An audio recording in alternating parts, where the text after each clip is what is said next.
তো এখন যাই স্নান করে আসি, কারণ এখনো স্নান করিনি। প্রচন্ডই গরম পড়েছে আজকে, তো শেষমেশ সবকিছুই কি ভেস্তে যাবে। তো হ্যালো দোস্ত, welcome to our another video. সকালবেলা ঘুম থেকে উঠলাম, আর আজকে ঘুম থেকে উঠতে একটু লেট হয়ে গিয়েছে। আর তারপরেই তাড়াতাড়ি একদম ফ্রেশ হয়ে পড়াতে বসে পড়লাম। আর পড়ানো কমপ্লিট করলাম একটু আগেই। আজকে অনেকটা সময় লেগে গিয়েছে পড়াতে পড়াতে, কারণ একটা টপিক ক্লিয়ার করছিলাম, ওই জন্য ভাবলাম যে একবারে পুরো ক্লিয়ার করি আর তারপরেই উঠবো। তো অবশেষে টপিকটা ক্লিয়ার করলাম, আর তারপরেই ছুটি দিলাম একটু আগেই। তবে এখন প্রচণ্ডই খিদে লেগে গিয়েছে। তো চলো ওই ঘরে গিয়ে দেখি আজকে খাবারে কি আছে, কি রান্না করেছে মা। তো চলো তোমাদের দেখাচ্ছি। তো বন্ধুরা, আজকে রান্নাঘরে খাবার খেতে এসে দেখি যে আজকে মা রান্না করেছে পটল চিংড়ি, আর সঙ্গে রয়েছে উচ্ছে ভাজা। এই উচ্ছে ভাজা আগে ভালো লাগতো না, কিন্তু সময়ের সঙ্গে সঙ্গে এখন উচ্ছে ভাজাটাই ফেভারিট হয়ে উঠেছে। তো চলো খাবারটা কমপ্লিট করে নিই, তারপরেই দেখা হচ্ছে তোমাদের সাথে। তো বন্ধুরা, অবশেষে এইমাত্র আমার দুপুরের ব্যাচ পড়ানো কমপ্লিট হলো। আর আজকে দিনের মধ্যে আর পড়ানো নেই, মানে আজকে ছুটি। সকাল একটা ছিল আর দুপুরে একটা ছিল, আর আজকে একদম পুরোপুরি রেস্ট।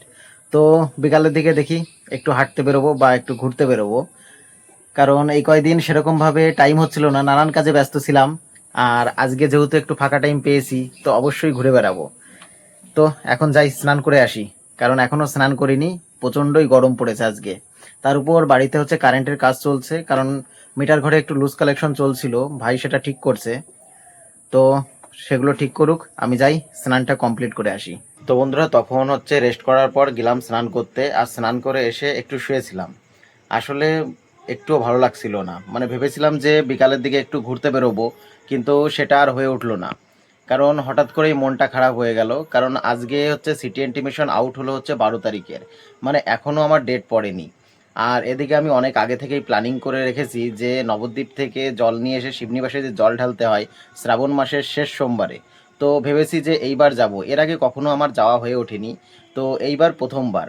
তা প্ল্যানিং করে রেখেছি যে যাব, কিন্তু মনে হচ্ছে না যে যেতে পারবো, আশা করি। কারণ আর বাকি আছে 13 তারিখ আর 14 তারিখ, যদি এই দুটো দিনে যদি এক্সাম পড়ে যায় তাহলে তো কোনো সমস্যাই হবে না।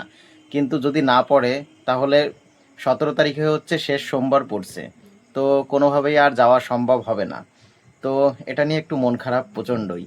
তো নানান কিছু ভাবছিলাম যে এত প্ল্যানিং করলাম এত কিছু, কিন্তু শেষমেশ সব কিছুই কি ভেস্তে যাবে।